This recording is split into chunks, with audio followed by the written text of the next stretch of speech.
할렐루야. 네, 서로 손 하트 표시하시면서 주의 이름으로 사랑합니다. 네, 새벽에 깨어서 유튜브로 예배하는 여러분, 주의 이름으로 사랑합니다. 있는 처소마다 하나님이 여러분들의 기도와 예배를 받으시기를 주의 이름으로 축원합니다. 예기치 않는 일과 여러 가지 상황 때문에 하나님의 집에 와서 예배한다는 것이 좀 꺼려하는, 연일 매스컴에서도 여러 가지 많은 보도를 하고 있고, 또 사회적인 거리두기라고 하는 운동을 지금 함께 캠페인을 벌이고 있습니다. 또 새벽에 이렇게 하나님의 전에서 예배하는 것이 유튜브로 지금 방영이 되어져 있어서 있는 자리에서 기도하게 하시고 예배하게 하시는 하나님의 뜻이 있는 줄로 그렇게 믿습니다. 어제 우리 당회가 모여서 주일 예배를 어떻게 할 것인가 함께 상의를 했습니다. 그래서 이번 돌아오는 주일은 1부, 2부, 3부 예배가 있습니다. 여러분, 하나님 앞에 예배한다는 것은 우리 믿는 성도들에게 선택이 아닙니다. 따라서 한번 해보실까요? 예배는 생명이다. 다시 한번, 예배는 생명이다. 선택이 아닙니다. 여러분, 호흡이 선택일까요? 대답 안 하셔도 다 알고 계시죠? 내가 호흡을 할까 말까 선택하고 호흡하는 사람은 없습니다. 우리가 하나님의 사람으로 태어난 순간 예배는 우리의 영적인 호흡이고, 그리고 예배는 우리 성도들에게 있어서 하나님 앞에서 너무 우리들이 허락하신 하나님의 귀한 축복입니다. 그래서 주일 1부, 2부, 3부 함께 예배할 때 성령님의 예배 가운데 충만한 은혜를 부어주시기를 바라고, 그 예배를 하나님이 받으시기를 바라고, 또 여러 가지 많은 상황 속에서 힘들고 어렵지만은 아까 우리가 불렀던 찬송처럼 이 또한 어떻게 해요? 여러분, 다 지나갑니다. 또 지금 이렇게 분위기를 보면 이 코로나19라고 하는 이것을 통해서 전 세계에 있는 사람들이 지금 한국을 주목하고 있는 듯한 느낌을 받습니다. 왜냐하면 축구 같은 경우에 있어서는 우한 지역을 완전히 봉쇄해 버렸잖아요. 사람의 출입을 하지 못하도록. 이제 미국에서도 지금 마찬가지입니다. 미국 또 상당히 지금 코로나19가 확 하고 지금 확산이 되고 있는데, 미국만 하더라도 벌써 1000명 이상의 모임 자체를 근본적으로 봉쇄했습니다. 이탈리아 같은 경우에 있어서는 전 국민이 더 이상 이동하지 말아라, 그렇게 전시 상황을 선포를 했고요. 근데 한국은 확진자가 막 발생하는 그 틈바구니 속에서도 어느 한 지역을 완전히 봉쇄를 하거나 그런 식으로 취하지 않았습니다. 그러니까 민주적인 그런 과정을 통해서 또 하나 확진자를 절대로 숨기지 않았습니다. 있는 모습 그대로 다 공포를 했고요. 그래서 이게 앞으로 코로나19를 잡아가는 데 있어서 하나의 좋은 하나의 샘플이 되지 않을까. 그러면서도 확진자가 잡혀져 가고, 또 하나 확진자가 늘어갔지만은 사망률은 거기에 따라서 같이 따라가지 아니하고, 이탈리아 같은 경우에 있어서는 사망자가 훨씬 높아져 가고 있잖아요. 그래서 뭔가 이번 일을 겪으면서 전 세계가 우리 한국을 주목하지 않을까. 여러분, 아멘 하면 그대로 됩니다. 그래요. 한국을 통해서 뭔가 답을 얻을 수가 있고, 한국이 하는 것을 통해서 미래의 희망을 바라볼 수 있고, 그런 하나님의 나라로 우리 이 대한민국을 쓰시게 되기를 바라고, 그렇게 되어질 수 있도록 어제 우리에게 하나님이 주신 말씀대로 기도의 나팔을 크게 불고, 또 찬양의 나팔을 크게 불어서, 바이러스가 세다 하더라도 하나님의 성령보다 세지 않습니다. 그래서 우리가 두려워할 수 있는 두려움의 대상은 하나님이십니다. 너희의 몸을 죽일 수 있는 자를 두려워하지 말고 몸과 영혼을 온전히 붙들고 계시는 하나님을 두려워하라. 그런 역사가 임하기를 주의 이름으로 축원합니다. 여러분, 전도서라고 하는 성경, 누가 이것을 기록을 했을까? 1장 1절에 전도서를 기록한 분의 신상 명세서가 기록이 되어져 있습니다. 다윗의 아들이다, 그렇게 말하죠. 예루살렘의 왕이다, 그렇게 고백해요. 세 번째는 전도자라, 그렇게 고백을 합니다. 그러면 전도서를 기록한 전도서를 기록한 분의 그 신상 명세서를 통해서 우리가 확인할 수 있는 인물이 있습니다. 누구일까요? 솔로몬이라고 하는 분이죠. 다윗의 아들이죠. 출발 자체가 금수저입니다. 그러니까 다윗이라고 하는 이 가장 위대한 왕의 아들로 태어났으니까는요, 벌써 출발 자체가 너무 좋은 환경과 좋은 여건과 좋은 상태에서 솔로몬은 출발을 합니다. 또 하나, 예루살렘의 왕이었습니다. 최고의 권력을 가지고 있는 분이었고, 또 하나, 그는 전도자라. 이 전도자라고 하는 그 말의 뜻은 무슨 뜻이냐면, 본인이 경험하고 본인의 체험한 것을 사람들에게 공개적으로 말하는 사람을 전도자라 그럽니다. 그러니까 이 전도서로 는 성경은 머리에서 나온 개념이 아니고요, 연구를 통해서 나온 학문적인 결과가 아니라 전도서는 그의 삶에 대한 체험이에요. 내가 살아보니까, 내가 인생을 살아보니까. 그러니까 이 솔로몬의 입장으로서는 세 권의 성경을 우리에게 남겨주었죠. 아가서라고 하는 성경, 잠언이라고 하는 성경, 그리고 전도서라고 하는 성경을 남겨줍니다. 그러니까 솔로몬은 인생을 살고 나서 살아보니까, 왜요? 솔로몬은 성공의 아이콘입니다. 이 세상의 모든 사람들이 적어도 솔로몬이 가지고 있었던, 솔로몬이 살고 있는 그것이 모든 사람들이 추구하고 싶은 삶에 대한 목적입니다. 돈도 가지고 싶지 않아요. 권력도 가지고 싶죠. 그리고 여러 가지 많은 것들을 누리고 싶은 거예요. 솔로몬이 가지고 있었던 삶은 누구나 다 부러워하는, 누구나 다 성공 인생의 목적으로 삼고 싶은 그런 아이콘의 솔로몬입니다. 근데 그 모든 것을 다 누려본 솔로몬이 딱 고백하는 그 말이 충격입니다. 뭐라고 고백하고 있는가? 1장 3절에 헛되고 헛되니 헛되고 헛되도다. 그 솔로몬의 고백입니다. 여기 헛되다라고 하는 말의 뜻은 피어오르다가 순간적으로 사라지다, 그 말입니다. 마치 여러분 연기가 막 피어오르는데 있나 싶어서 봤더니 사라져서 없는 거예요. 마치 손에 뭔가를 이렇게 꽉 쥐었습니다. 이거면 됐다, 내가 이것만 잡으면 됐다, 이제부터 고생 끝, 이제는 인생의 행복의 시작. 조금만 볼륨 키워줘 봐요. 이제 그런 모습으로 이렇게 살 수 있으라고 생각을 하고, 그리고 그것을 꽉 이렇게 쥐었는데 세상에 손을 펴보니까 아무것도 없는 거예요. 그게 헛되다라고 하는 단어의 뜻입니다. 나름대로 우리들이 삶을 살면서 솔로몬이 가지고 있었던 거, 솔로몬이 누렸던 거, 솔로몬이 뭔가 하고 있었던 그것을 우리도 쥐고 싶은 거예요. 그래서 나름대로 쥐어봤는데 딱 펴보니까 아무것도 없더라, 그 말이에요. 그게 솔로몬의 인생을 통해서 고백하는 고백의 내용입니다. 그러면서 여기서 해 아래서라고 하는 말을 많이 쓰고 있습니다. 해 아래서, under the sun이라고 하는 말이죠. 해 아래서 수고하는 거, 해 아래서 애쓰는 거, 해 아래서 나름대로 뭔가 목적을 바라보고 달려가는 그것이 결국 인생 속에 바로 뭔가 헛되다, 이 말이에요. 그 헛되다라고 하는 단어가 전도서에 30번 나옵니다.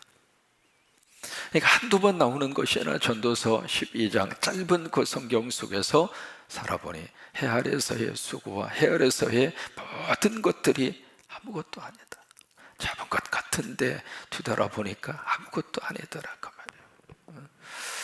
그래서 이 메시지를 통해서 무엇을 주고 싶은가? 12장으로 가시면 마지막 부분에 있어서 이래 결국을 너희가 다 들었으니, 그 다음에 누구 이야기가 나오는가? 하나님 이야기가 나옵니다.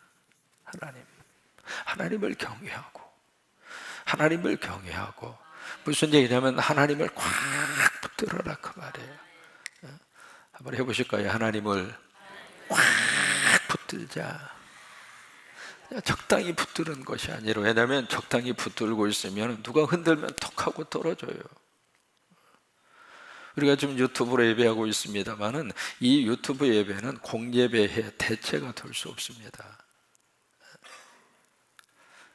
그래서 칼빈은 그렇게 이야기합니다. 교회당에서 드리는 예배와 다른 데서 드리는 예배의 차이가 바로 뭔가? 바로 우레소리와 그리고 천둥소리의 차이다 그랬어요. 아버지의 집에 와서 드리는 예배는 거기에는 성령의 능력의 역사가 있습니다. 그리고 하나님의 권능의 역사가 있습니다. 하나님의 놀라운 은혜가 쏟아집니다. 그런데 혼자 유튜브를 통해서 예배하는 이것은, 예배는 할 수 있을지 모르지만 이것이 최선의 방법은 절대로 아닙니다. 어쩔 수 없는 상황에 의해서 우리가 유튜브로 전환을 시켰습니다마는 그것이 계속해서 공예배를 대체할 수 있는 예배는 아니라고 하는 거예요. 그래서 하나님이 그렇게 말씀하시잖아요. 모이기를 피하는 어떤 사람들의 습관과 하지 말고. 왜? 앞으로 가면 갈수록 이게 유튜브 해보니까 편하거든요. 이 편리함 속에 영적인 매너리즘에 빠지면 절대로 안 됩니다. 그저 새벽에도 나와서 기도하고, 새벽에도 나와서 기도하고, 수요예배도 나와서 드리고, 금요집회도 나와서 드리고. 이게 왜요? 힘들면 힘들수록 아버지의 품으로 와야 거기에 길이 있습니다. 하나님의 품에 와야 길이 있습니다. 성령님 안에 들어와야 하나님의 보호하심을 받습니다. 여러분 믿으시면 아멘. 이게 자꾸 밖으로 나가면 하나님의 보호하심과 하나님의 은혜를 입을 수 있는 기회를 상실하는 거예요. 그러니까 일의 결국을 들었으니 그 일의 결국의 결론이 바로 뭐냐면 해 아래서 언더 더 선, 이 해 아래서 하나님 없이 수고하는 인간의 수고가 아무것도 아니다, 헛되다 이 말이에요. 그러면서 하나님을 경외하고, 그러면서 그를 섬기는, 이것이 바로 인간의 본분이다. 그 본분이라고 하는 단어를 12장에서 하고서 전도서로 결론을 내고 있습니다. 이 본분이라고 하는 것을 다른 말로 말하면 둘이 의무다 이 말이에요. 의무. 인간이 살아가는 정석이 바로 무엇인가? 바로 하나님이라 그 말이에요. 하나님이 없는 이 세상의 모든 것은 다 헛될 수밖에 없어요. 부질없다 그 말이에요. 우리가 삶을 살아보니까 그러잖아요. 젊었을 때는 그것만 이루면 인생에 너무 행복하리라고 생각을 했죠. 어떤 하는 순간에는 그 고지만 넘었으면, 내가 아파트 저것만 내가 사서 입주가 됐으면, 내가 아파트 당첨이 돼서 거기에 들어가기만 하면, 내가 원하는 그 차를 내가 구입만 하면, 나름대로 삶의 목적을 가지고 열심히 달려와서 거기까지 가면 뭔가 얻을 수 있으라고 생각했는데 살아보니까 그것 또한 아무 의미가 없더라 이 말이에요. 그러면서 이 전도서에서 중요하게 취급하는 단어 하나가 있습니다. 그것이 바로 지혜입니다. 지혜. 잠언에서도 지혜를 취급하고 있습니다만은 전도에서도 지혜에 대한 문제를 우리에게 취급을 하고 있습니다. 오늘 7장에 보시면 이 지혜가 뭔가, 지혜로운 사람은 어떤 사람인가, 7장에 그것을 우리에게 다루고 있습니다. 특별히 7장 2절에 보시면 누가 지혜로운 사람인가, 7장 2절에 그렇게 고백하고 있습니다. 2절만 함께 있습니다. 초상집에 가는 것이 잔치집에 가는 것보다 나으니 모든 사람의 끝이 이와 같이 되매라. 산자는 이것을 그의 마음에 둘지어다. 그 다음에 4절로 가시면 한 번 더 강조합니다. 지혜자의 마음은 초상집에 있으며 우매한 자의 마음은 혼인집에 있느니라. 왜 초상집을 강조할까? 사람은 말이죠, 죽음을 기억하고 살아야 오늘의 의미를 그대로 누리면서 삽니다. 언제 사람이 교만하게 될까? 죽는다고 하는 사실을 잊어버리고 살 때. 왜 그렇게 사랑하는 사람과 깊은 교제와 관계 속에서 사람이 살지를 않을까? 영원히 살 거라고 착각하니까. 근데 그것을 내가 그렇지 않구나, 그걸 뼈저리게 느끼는 현장이 어디냐면 초상집이에요. 장례식장 가야 돼. 장례식장에 딱 사람이 딱 가면 그때 가서 근본적인 질문을 하게 됩니다. 아하, 사람은 가는구나. 관에 모셔져 있는 분, 특히 미국에서는 장례식을 치를 때 관 뚜껑을 열어놓습니다. 뚜껑을 열어놓고 예쁘게 화장을 해서 평소에 좋아하는 옷을 입으시고, 그리고 꽃으로 다 장식을 하고, 그렇게 해서 이제 거기에 뷰잉 타임이라고 그래가지고 그분의 얼굴을 보면서 마지막 인사를 합니다. 쭉 이렇게 나와서 그 모습을 이렇게 딱 보면서 아하, 사람은 언젠가 이렇게 가는구나. 그것을 가장 이렇게 현실적으로 느낄 수 있는 현장이 초상집이에요. 그러니까 거기 가서 보면 삶의 지혜를 우리가 얻을 수 있다고 하는 거예요. 그리고 삶의 지혜를 그 사람을 보면서, 그래요, 당신이 살아있는 것이 하나님의 은혜입니다. 여러분, 내가 지금 호흡할 수 있는 것이 하나님의 은혜잖아요. 아침에 지금 이렇게 깨어서 하나님의 전에 나올 수 있는 것이 하나님의 은혜잖아요. 그러니까 그것을 말로는 잘 귀담아 듣지를 않아요. 그때 장례식장에 가면 거기서 인생의 지혜를 배우라고 하는 거예요. 지금 함께 살고 있는 사람 어느 때는 밉기도 하고 어느 때는 어떻게 이런 인간 만나서 내가 이렇게 힘들게 사나 그런 생각이 들기도 하고 그럴 때도 없지 않아 있잖아요. 그런데 그 순간이라 할지라도 초상집에 딱 가서 보면 아 그래 이 양반도 언제가 갈 사람이구나. 그래서 지혜는 어디서 얻는가? 바로 거기서 얻으라고 하는 거예요. 그래서 오늘 본문의 말씀 속에 가서 보시면 11절에 지혜를 어디에다가 비유하냐면 유산으로 비유를 합니다. 지혜는 유산과 같아. 유산이라고 하는 것은 유업이거든요. 유업, 상속이라 그 말이에요. 그러니까 지혜는 하나님이 주셔야 돼요. 여러분 이 유업을 유산을 기업이라고 하는 말을 쓰고 있거든요. 헤리테이지라고 하는 단어인데 유산과 기업은 누가 주는가? 하나님이 주시는 거예요. 그래서 하늘이 주는 것을 성경은 유산이라 그런 거예요. 다시 말해서 가나안 하나님이 주신 거예요. 그래서 가나안을 유산이라 그런 거예요. 가정 하나님이 주신 거예요. 그래서 가정이 유산이에요. 교회 하나님이 주신 거예요. 그래서 교회가 유산이에요. 자녀 하나님이 주신 거예요. 그래서 기업이라 그런 거예요. 땅에서 얻어지는 것을 기업이라고 안 합니다. 그러니까 지혜는 누가 주시는가? 하나님이 주시는 거라고 합니다. 그래서 유산이라 그런 거거든요. 그러니까 이 지혜는 유산과 같다. 그래서 11절 말씀에 그렇게 말씀을 하고 있는 거예요. 그 다음에 햇볕을 보는 자에게 유익이 되도다. 햇볕을 보는 자는 누구냐면 산자입니다. 그러니까 살아있는 사람이 햇볕을 보잖아요. 햇볕을. 그러니까 살아있는 사람에게 하나님이 주신 유산 이 지혜가 더 귀하다 그 말이에요. 그 11절 말씀이거든요. 그 다음에 12절에 가서 보시면 지혜의 그늘 아래에 있으면 돈의 그늘 아래에 있음과 같으나 지혜에 관한 지식이 더 유익함은 지혜가 그 지혜에 있는 자를 살리기 때문에. 이 지혜라고 하는 단어가 여기에 지금 몇 번 나오느냐면 한 번, 그 다음에 두 번, 그 다음에 세 번, 네 번 나옵니다. 그러니까 뭐냐면 땅의 지혜가 있고 하늘의 지혜가 있다 그 말인데, 여기 땅의 지혜는, 땅의 지혜에서 필요한 것은 바로 뭐냐면 돈이에요. 재물이에요. 여러분 돈 없이 살 수 있습니까? 아니잖아요. 그러니까 재물, 이 땅을 살면서 필요한 지혜는 재물이라 그 말이에요. 그런데 이 재물, 이 땅에서 필요한 재물의 돈에 대한 이 지혜가 하늘에서 주신 유산의 지혜보다도 귀하지가 않다 그 말이에요. 근데 우리는 자꾸 이거 혼동을 합니다. 땅의 지혜를 필요한 이 돈이 하늘의 지혜로 주신 유산보다도 더 귀하다 이렇게 착각하고 사는 거예요. 그거 아니다 그 말이에요.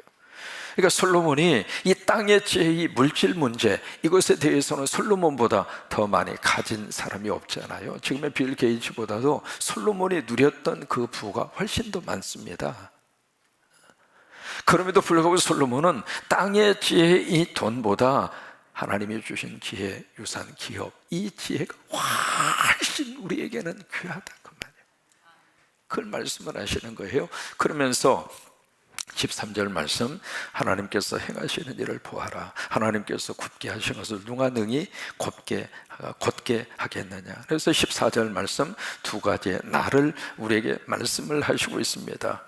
첫째는 무슨 날이 있느냐면, 무슨 날이 있죠? 형통한 날이 있습니다. 형통의 날. 그 다음에 두 번째는 무슨 날이 있습니까? 곤고한 날이 있다 이 말이에요. 두 가지의 날을 지금 여기서 우리에게 말씀을 하시고 있습니다. 그러면서 이 형통한 날에는 뭘 하느냐면 뭐해요? 형통한 날에는 해피, 행복하라 그 말이에요. 그 다음에 곤고한 날은 뭘 하라고 그랬죠? 곤고한 날에는 그 다음에 뭐라고 말씀을 하시고 있습니까? 되돌아 보아라. 되돌아보아라 그 말에는 consider라고 하는 영어 단어를 쓰거든요. 고려해라, 생각하라 그 말이에요. 그러니까 여기 곤고한 날에는 여기 이제 다른 말로 말하면 준비하라 그 말입니다. 준비하라, 대비하라 그 말이에요. 준비하고 대비하라. 근데 이 두 가지의 날을 하나님이 어떻게 하셨는가? 이것을 병행하셨다 이 말이에요. 그러니까 보면 형통한 날이 있고 그 다음에 형통한 날만 계속 주어지는가? 그건 아니에요. 형통한 날이 있다가 곤고한 날이 있고, 곤고한 날이 있다가 형통한 날이 있고. 그러면 이게 형통한 어떤 그 순간이 있으면 그때는 하나님 감사합니다, 행복하라, 그 말이에요. 형통한 날이 주어졌을 때는 감사하고, 형통한 날이 주어졌을 때는 그것 때문에 삶을 더 풍성하게 살고. 여러분, 건강도 하나님이 주신 형통이거든요. 자녀들이 풀리는 것도 하나님이 주신 형통이거든요. 믿음의 삶의 자리를 지켜가는 것도 하나님이 주신 형통이거든요. 예배드릴 수 있는 자체도 하나님이 주신 형통이고요. 그러면 그런 형통한 날을 주셨을 때에는 감사하고, 그 은혜를 그냥 하나님 앞에, 그 은혜를 가지고 인생을 복되게 살고 그렇게 살아라, 그 말이에요. 그 다음에 곤고한 날이 주어지면, 지금 우리는 코로나19 때문에 곤고한 날을 지금 보내고 있잖아요. 그 곤고한 날에는 어떻게 하는가? 그냥 지나치지 말고, 그 곤고한 날이 내 삶 속에 주어졌을 때에는 그때는 뒤돌아보고, 그리고 준비하고 대비하고. 여러분, 요셉이 애굽의 총리 대신이 되었을 때 7년 뭐가 있었어요? 풍년이 있었습니다. 그래, 풍년만 있었습니까? 그 다음에 7년 뭐가 있었어요? 흉년이 있었어요. 지금 앞으로 우리는 이 코로나19라고 하는 이것 때문에 생각지도 못한 많은 일들을 우리가 겪게 될 거예요. 이것이 세계 경제 대공황으로 이어질 수도 있습니다. 경제적인 삶이 지금까지 우리가 누리던 그런 경제적인 상황에서 많은 경우에 있어서 어려운 상황을 맞이할 수도 있을 겁니다. 그러니까 우리가 어떤 곤고한 날이 이르면은 이 곤고한 날 이 속에서 그냥 그것으로 우리가 좌절하고 그것으로 낙심하고 절망할 것이 아니라, 이 곤고한 날은 형통한 날을 기억하고 힘을 내고 희망을 가지고 사는 거예요. 왜요? 하나님이 의지하면 이 곤고한 날도 지나가게 될 거니까. 그러니까 형통한 날이 주어졌을 때 교만하지 말고, 형통한 날이 주어졌을 때 계속해서 그런 형통한 날이 계속되리라고 착각하지 말고, 형통한 날에는 곤고한 날을 기억하고, 곤고한 날에는 형통한 날을 기억하고. 그러면 이 곤고한 이 순간이 우리 삶에 있어서 힘든 순간이긴 하지만, 그 곤고한 그 순간 때문에 또 다른 것을 얻을 수 있다, 이 말이에요. 인거라고 하는 사람이 있었습니다. 이 사람이 한창 쭉 직장 생활하다가 갑자기 그 직장에서 실직이 됩니다. 할 일이 없는 거예요. 그러다 보니까 이분이 말 그대로 인생의 최대의 곤고한 순간을 맞이하게 됐죠. 집에서 할 일도 없고 갈 데도 없고 가만히 물끄러미 그러고 있는데, 이 부인이 먹고 살아야 되니까 뭘 하느냐면 이 바느질을 하는 거예요. 바느질을 해서 그걸 가지고 생계를 꾸려가요. 꾸려가는데 남편된 입장으로서 처량하죠. 부인이 일하는 모습을 가만히 보다가 무슨 생각이 들었느냐면, 저거 어떻게 이렇게 좀 그렇게 밟으면 이렇게 꼬매지는 뭐가 있으면 좋겠다, 그 생각을 하는 거예요. 그런 것은 없을까? 손으로 저 일일이 다 해야 할 필요가 있을까? 그 생각이 드는 거예요. 그래가지고 거기서 착안을 해서 나온 것이 재봉틀입니다. 그러니까 재봉틀은 이 인거라고 하는 사람이 곤고한 인생의 순간을 맞이해서 나온 그의 인생의 작품이에요. 여러분, 곤고가 곤고로 끝나지 않고 우리 삶의 디딤돌이 되도록 하나님이 우리 모두를 축복하시기를 바라고, 그렇게 역사하시기를 바라고. 여러분, 아무리 힘들어도 우리 어린 시절하고 비교하면 지금 잘 살아요, 못 살아요? 잘 삽니다. 너무 세상적인 욕심 부리지 말고, 너무 세상적인 것 때문에 그냥 조금 더 그냥 그 물질 속에 우리가 매여서 평생을 그렇게 조마조마한 마음으로 그냥 그런 모습으로 우리가 더 이상 살지 말고, 왜? 현재 지금 누리고 있는 것만 하더라도 너무 감사하잖아요. 여러분, 집안에 가서 이렇게 틀면 뜨거운 물 나옵니까? 나오죠. 화장실 밖에 지금 있습니까? 다 집안에 있죠. 한두 가지가 아닙니다. 지금 우리가 하나님의 은혜 속에서 살고 있는 많은 것들이 사실은 하나님의 놀라운 축복이고 은혜입니다. 그래서 형통한 날에는 하나님 앞에서 감사하고 하나님 앞에서 그 삶을 행복하게 그렇게 살고, 또 하나 곤고한 그 순간에는 되돌아보면서 그것을 보면서 다시 한번 미래를 생각할 수 있는 우리 모두가 될 수 있게 되기를 주의 이름으로 축원합니다. 곤고한 순간이지만은 이 순간에 하나님의 음성을 마음으로 꼭 새겨 들으면서 회개하면 삽니다. 그래요. 회개가 우리의 답입니다.